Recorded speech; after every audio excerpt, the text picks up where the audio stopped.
AI, machine learning, has been all over the news, all over the culture. It's been absolutely nuts. Super cool stuff. Also kind of scary. One of the coolest facets of this has been people making AI music or AI vocal clones. There was that track that was supposedly made completely of AI, of the Drake and the Weeknd collaborating on a song that Universal Music Group has continuously been trying to copyright destroy. There's been a lot of very convincing Beatles music clones. On the Song Suggestion Friday live streams, I've been looking up a lot of fun Freddie Mercury ones, Michael Jackson ones. The Kanye West vocal clones are ridiculous. They sound awesome. They sound really good. Kanye West is missing a massive opportunity of being like a folk rock singer-songwriter artist, but that's a completely different conversation. A few of my fellow YouTubers have made some videos on these, and I wanted to kind of use those as a jumping off point for what I thought are some interesting takes on this. So far, I'm very white-pilled on AI music, and here's a couple of reasons why. Let's jump into it. The TikTok video by Ghostwriter977 was taken down. The YouTube video, however, was blocked, and it says, this video is no longer available due to a copyright claim by Universal Music Group. Okay, does Universal Music Group own this? Because this is created by someone else. This is an original composition. Are they saying they own Drake's voice? Because if someone does a parody or if they do an imitation of Drake, that's fair use. There are no existing laws that protect people from being imitated, such as Drake and The Weeknd. Think about all of the copycat bands and artists that are out there. If someone imitated and sounded exactly like Drake, but they obviously weren't Drake and they called themselves something different, wrote their own songs, you can't be sued for that. Greta Van Fleet. They'd probably be made fun of for not being very original, Greta Van Fleet, but there would be no legal recourse. Now, if that same artist sounded like Drake, recorded their own songs, and called themselves Drake, that's a problem. You can absolutely get sued for that. On YouTube, you can get your stuff taken down, and you should. You're impersonating someone else. But this AI says that it's AI. It says that it's a Drake voice clone of AI, therefore not actually Drake. There's a lot of legal gray area that hasn't really been explored here yet as far as using vocal clones. There is some argument in favor of saying, yeah, you can't use that. The way these AI machines are able to reproduce something that sounds very convincing like someone's voice is by learning it. How do these AI machines learn it?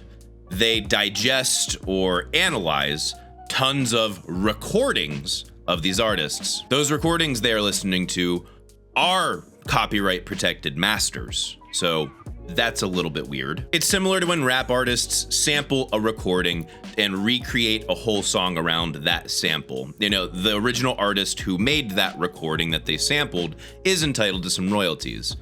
But at the same time, the AI isn't using those recordings in the final artistic work. They are only learning from those recordings. It doesn't take bits and pieces of each of those recordings and stitches them together.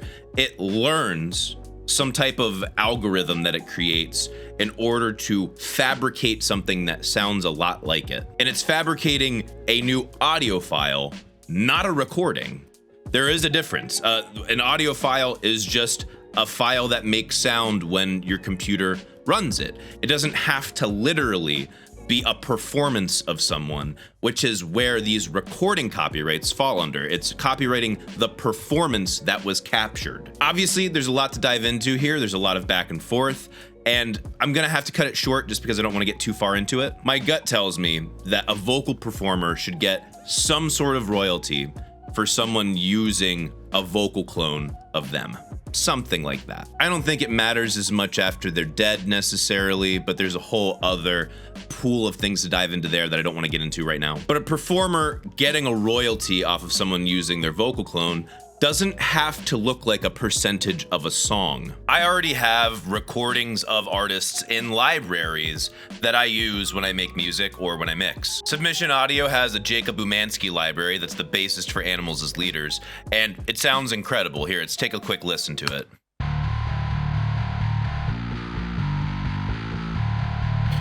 Now, I mean, that's a really, really overdriven dirty tone. But if I change that to the grit tone, sounds pretty great. Sounds natural, super tight, and now, seeing how it all sits in the mix,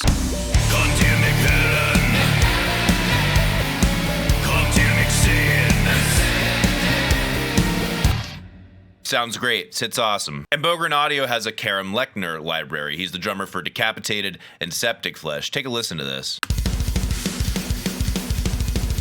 Sounds awesome.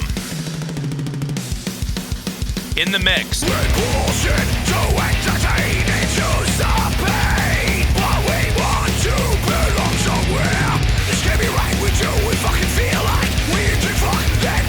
Smacks, dude. This is a track that a fan sent for me to mix, and this is just a rough one thus far. It's not finished. But if you're interested in me mixing your stuff, email me, becomethenight@gmail.com. We'll talk prices. It's not yours. It's not mine.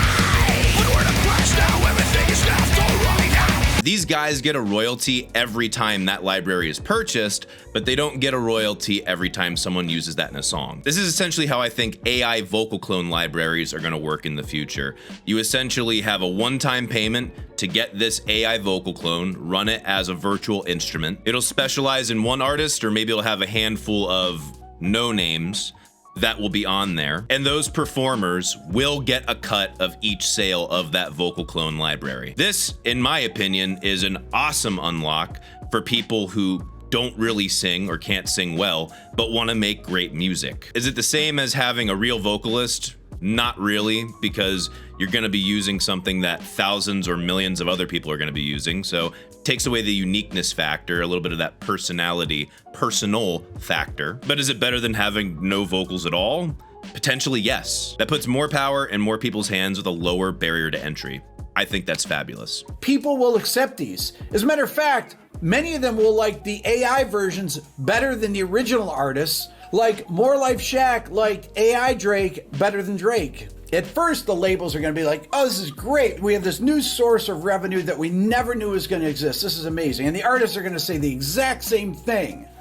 And so the record labels are saying, well, why do we even need to share the money with the artists? We need to just create our own artists. They are going to actually just get rid of the artists. They'll make the money from Drake AI and the Beatles AI and whoever. But they're going to make a bulk of their money, I predict, from fake artists, from AI artists, because people don't care. This is absolutely correct. This is obvious in my opinion. Labels will most likely pay vocalists as contractors, like a session musician, get a bunch of them to record a bunch of different stuff for the AI to learn off of, make an amalgamate that is a unique AI vocal clone of all of these people together. That way it doesn't exactly fit any one of them. And this brand new voice will be an AI artist. And they don't have to pay royalties to anyone involved because they were contracted for one or multiple vocal sessions within their contract, no royalties. Then the label can just crank out a bunch of AI music and pay no royalties to anyone and just collect all of that revenue for themselves. The only thing they'd still have to do is give out a cut to Spotify, but then Rick goes into a whole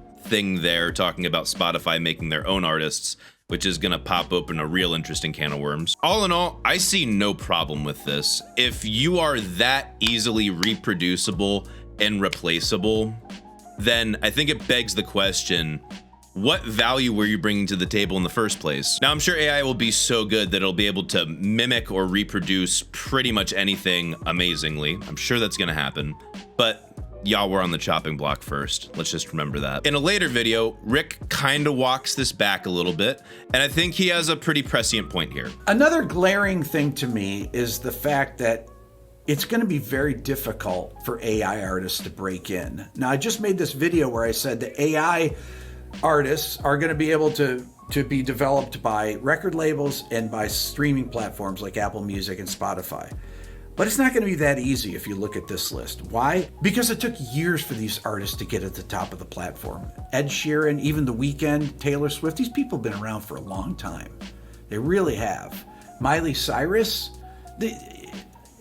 a long time. Justin Bieber, they've been around forever. They need to develop live followings. They need to be real people to interact with their fans.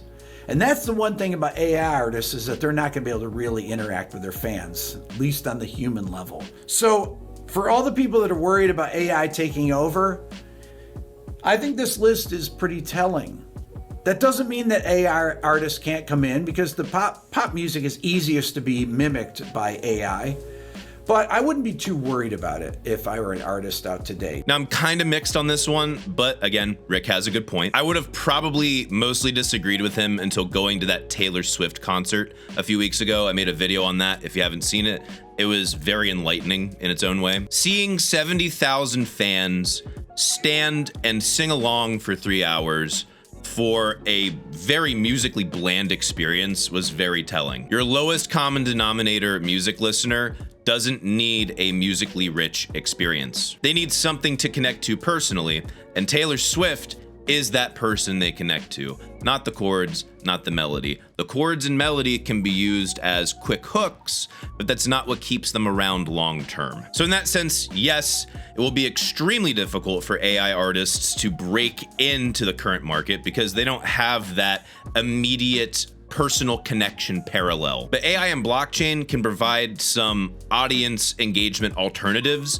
that I think are probably going to be harder for a human artist to manage. I present to you the Metalverse. This claims to be a purely AI music project that turns the idea of a music production company into a literal high fantasy world. As you can see, the world is split into different regions, and within each regions there's a different race, which comprises a different band, but also comprises a different genre of metal. The first artist they've released is called Frostbite Orkings, and assuming that what they claim is correct, this is all AI, it's pretty impressive and meets beyond the standards for this genre. Obviously, these aren't real people. They can't go play actual live shows, and they can't make a personal connection with an audience member the same way a human being would, but they provide an alternative. If we go to the map here, this is a map of the Metalverse. As you can see, it has the different lands, but you also see it's all gridded off. Each one of these grids is an NFT, and when you purchase that NFT, you get some perks with it. I don't know exactly what all of the perks are, but if I am understanding this correctly, it gives you the ability to influence the production of the songs. So the music creation process, something that was very personal, quasi-elitist in the fact that it was a gate-kept group of people who are going to be making these songs, now the floodgates are opened to the community and the audience to participate in that creation process. Taking music creation into a very social process as opposed to a singular one. That's pretty groundbreaking. And I'm sure this is just the tip of the iceberg when it comes to blockchain and AI in the music industry. There is one thing that really strikes me and makes me believe AI music has the potential to help liberate minds and make people appreciate music more. Considering all the things we are justifiably worried about with AI and all of these Asimov nightmares, I think it's worth having a bit of a white pill for a moment. I mean, especially when you don't really have a choice, this stuff is getting developed. You can either accept that this is the reality we live in and try and make the best of it, or you can ignore it and die. My friend Samuraiguitarist just released a video reflecting on how and why an AI Beatles song made him cry. We actually had a discussion about this in the DMs for quite a while, and that's partly what prompted me to get a little more white-pilled on AI music. But just to sum up the relevant points in his video, he acknowledges the parasocial relationship he has with the Beatles, and that's why he had that emotional connection to hearing that song that wasn't a Beatles song, it was a John Lennon song, but with all of the Beatles singing in it. It was him hearing what he describes as a happy ending to a very turbulent story that is the interpersonal relationship of the Beatles as a band. Now, I will absolutely grant you, Sammy had this strong reaction because he had a strong connection to the people that were the Beatles. But what this does demonstrate is that the Beatles didn't have to make that song in order to elicit that catharsis. AI-generated music, not made by human beings, can elicit catharsis. And I think that's possible with or without a human artist. The emotional experience that a listener has with the art is more important than the artist themselves. I made a video last year explaining why I thought the concept of the rock star was quite poisonous to art and to culture, and I touched on a number of different concepts that I've been ruminating on for years. But fundamentally, in that video, what I was trying to communicate, if you can divorce the self-centeredness of the artist from the art as much as possible, that is, trying to make art more about enriching the audience than enriching yourself as the artist. If we can get there, we get closer to making better art that serves more people and lifts more people up. With AI music, you completely divorce the artist as icon, and it's just fabricated from a machine. Now, this doesn't mean that people won't create personas in order to publicly represent that machine.